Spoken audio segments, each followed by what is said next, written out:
Great Zimbabwe is a landmark engineering feat in Africa, second only to the pyramids of Egypt. There's been an extensive debate on who possibly could have erected this monument, from the Queen of Sheba, Phoenicians, Europeans, even perhaps aliens from out of space. But scholars and archaeologists have since agreed Shona ancestors reigned here. I grew up in Masvingo, with Great Zimbabwe just a few kilometers away, and save for a school trip back in primary school, I had never visited these ancient ruins, which also holds true for a large number of local population. You'll ask them if they've ever been there, and they'll shrug their shoulders as if to say they aren't really missing anything. Besides, they are tourists. Woke up one day and decided, why not? Off to the ruins we went. You might want to note that it will cost you $5 to visit the Great Zimbabwe ruins. There's also an extra charge for a tour guide, but we decided to waive that option as we hadn't budgeted for that. As soon as I entered the premises, I instantly regretted my decision for not having tried to squeeze in the extra $8 to get a tour guide. The informational signpost that greets you was practically ineligible. Fortunately, in our group, we had someone who had been there recently, so they knew the way to go. The Hill Complex, Great Zimbabwe. First stop was the Hill Complex. Back in the day, the warriors would be watching over the valley below from the hilltop acropolis. There are 4 pathways leading up to the Hill Complex: the ancient ascent, the terrace ascent, the Watergate ascent, the modern ascent.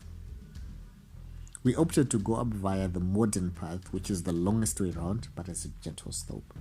Close to the summit, the path connects with the Watergate path, which back in the day was the path used by those who were ferrying water from the valley below.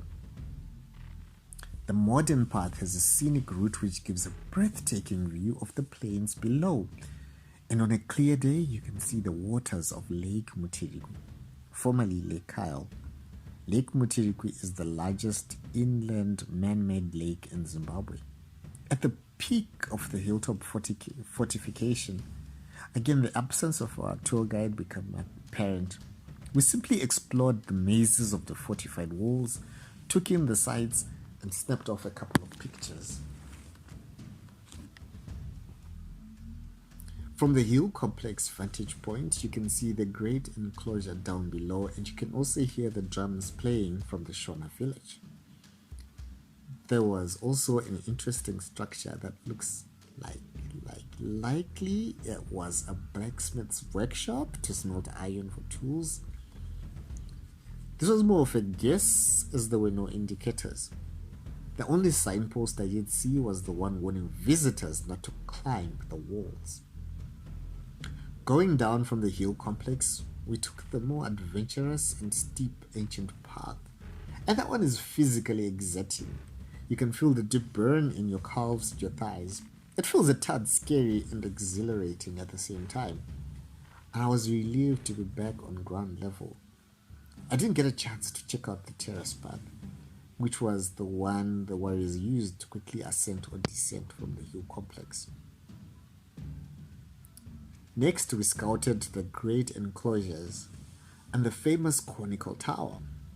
As we approached the enclosure and ruins, I wondered about the trees, which turned out to be aloe vera. We knew if you left the aloe vera shrub long enough, it grew into a palm tree-like vegetation. Unfortunately, again, there was no one to ask if these had been part of the ecosystem, or had they sprouted long after the fall of the Great Zimbabwe Empire. While I did goof off to pause for an image or two, the place has a certain majesty that demands reverence. Without being told, you just know to be respectful and use your inside voice. How did we move from such mind-building architecture that was clearly ahead of its time to a generation afraid of its own shadows? The reconstructed Karanga village in Great Zimbabwe was one of the most fun and informative parts of the day. It's a reconstructed village to showcase how life in a typical Shona homestead would be like. I actually learnt a few things that made me wish I was still at school so I could show off the knowledge of my ancestry. There were thatched structures, each with little plaques to let you know what such a place would have been used for, from the crow for keeping livestock to the gota where the boys would sleep, close to the gate and the livestock, to the various kitchens for the wives, for polygamists. The first wife, Bawosi, had the biggest kitchen, while they got smaller for each subsequent wife, with the youngest wife, Nyachide, having the smallest, but usually being the most beloved by the husband. Even without a guide, that was quite an immersive experience. For those inclined, they can spend a night there and experience a traditional African night for a fee. Maybe next time I'll explore this option. It's quite a pilgrim's journey that leaves you in awe of the skill and knowledge of our ancestors. Although I felt that whoever is responsible for preserving our heritage site is not fully utilizing the potential to experience what life would have been like in the ancient ruins. Especially since we took an unguided tour, we didn't know what to look out for, and we missed some significant details. They could have at least had some sort of informative pamphlets, or these days of technology, even an interactive map app which serves as a virtual tour guide. By the time we finished our circuit of everything, the museum had closed. Maybe visiting the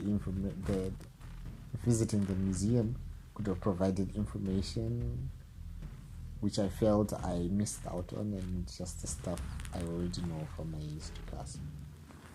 Would I go back again? Totally. Though I'd recommend the guided tour.